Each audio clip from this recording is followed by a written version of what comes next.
पहाड़ों के बीच एक छोटा गांव बसा था। वहीं रहता था अरुण, एक साधारण किसान। अरुण मेहनती और ईमानदार था। उसकी पत्नी मीरा बहुत नेक दिल थी। दोनों का जीवन गरीबी में भी सुखी था, लेकिन गांव में कई मुश्किलें थीं। नदी का पानी सूख रहा था, फसलें बर्बाद होने लगीं। गांव के लोग रोज भगवान से दुआ करते, पर हालात और बिगड़ते गए। एक दिन गांव में राजा आदित्य आए। राजा ने गांव वालों की परेशानी देखी। लोगों ने उनसे मदद की गुहार लगाई। राजा ने कहा, मैं हल निकालूंगा। उन्होंने अरुण को बुलाया। अरुण दरबार बुलाया गया। महल बहुत भव्य था। राजा ने अरुण से कहा, तुम सच्चे हो, मुझे तुम्हारी मदद चाहिए। अरुण हैरान रह गया। राजा ने उसे गुप्त खजाने की बात बताई। वो खजाना नदी बचा सकता था, पर खजाने तक पहुंचना आसान नहीं था। अरुण ने चुनौती स्वीकार की। मीरा ने उसे हिम्मत दी। अरुण यात्रा पर निकल पड़ा। घना जंगल उसके सामने था। वहां अजीब आवाजें गूंज रही थीं। अरुण ने हिम्मत नहीं हारी। उसे एक बूढ़ा साधु मिला। साधु ने कहा, खजाना दिल से पवित्र को ही मिलेगा। अरुण ने हाथ जोड़कर आशीर्वाद लिया। आगे खतरनाक नदी आई। नदी पार करना मुश्किल था। उसने बहादुरी से तैरकर पार किया। आगे उसे गुफा मिली। गुफा के अंदर अंधेरा था। दीवारों पर रहस्यमय चित्र थे। अचानक जमीन हिली। एक विशाल सांप निकल आया। अरुण ने साहस से उसका सामना किया। सांप ने फुफकारा। अरुण ने उसे शांत करने की कोशिश की। सांप धीरे धीरे पीछे हट गया। गुफा के अंत में खजाना था। अरुण ने उसे खोला। अंदर एक दिव्य कलश था। उस कलश में जीवनदायिनी जल था। अरुण ने उसे उठाया और गांव की ओर लौट पड़ा। गांव में सब लोग इंतजार कर रहे थे। अरुण वापस लौट आया।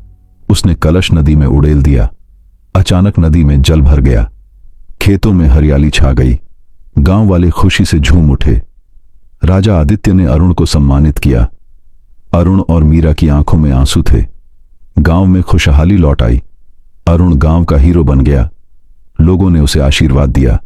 मीरा ने कहा, मैं तुम पर गर्व करती हूं। राजा ने उसे अपना सलाहकार बनाया। अरुण ने कभी घमंड नहीं किया। वह गांव वालों की सेवा करता रहा। उसने शिक्षा का भी प्रबंध किया। गांव धीरे धीरे समृद्ध हो गया। अरुण का नाम दूर दूर तक फैल गया। लोग उसे देवता समान मानने लगे। लेकिन अरुण हमेशा सरल बना रहा। वक्त गुजरता गया। गांव पहले से ज्यादा सुंदर हो गया। अरुण और मीरा बूढ़े हो गए। लोग अब भी उन्हें मानते थे। एक दिन राजा आदित्य फिर आए। उन्होंने अरुण को गले लगाया। राजा बोले, तुमसे बड़ा नायक कोई नहीं। अरुण मुस्कुराया और कहा, यह सब गांव वालों की ताकत है। पूरा गांव तालियां बजाने लगा। मीरा की आंखों से खुशी के आंसू बहने लगे। अरुण ने अपनी आखिरी सांस तक गांव की सेवा की। उसकी याद में गांव ने मंदिर बनाया। लोग हर साल उसकी पूजा करने लगे। मीरा ने भी सेवा का काम जारी रखा। अरुण की कहानी हर बच्चे को सुनाई जाने लगी। गांव उसकी वजह से हमेशा हरा भरा रहा।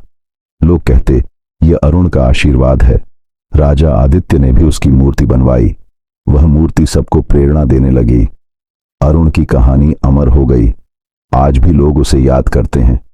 उसकी पत्नी मीरा को भी लोग मां मानने लगे। अरुण का घर तीर्थ बन गया। हर कोई वहां आशीर्वाद लेने आता। गांव की मिट्टी को भी लोग पवित्र मानते। अरुण के नाम पर मेले लगने लगे। लोग गाते, अरुण हमारा नायक है। मीरा गर्व से मुस्कुराती। समय बीत गया, पर कहानी जिंदा रही। अरुण हमेशा लोगों के दिलों में अमर रहेगा।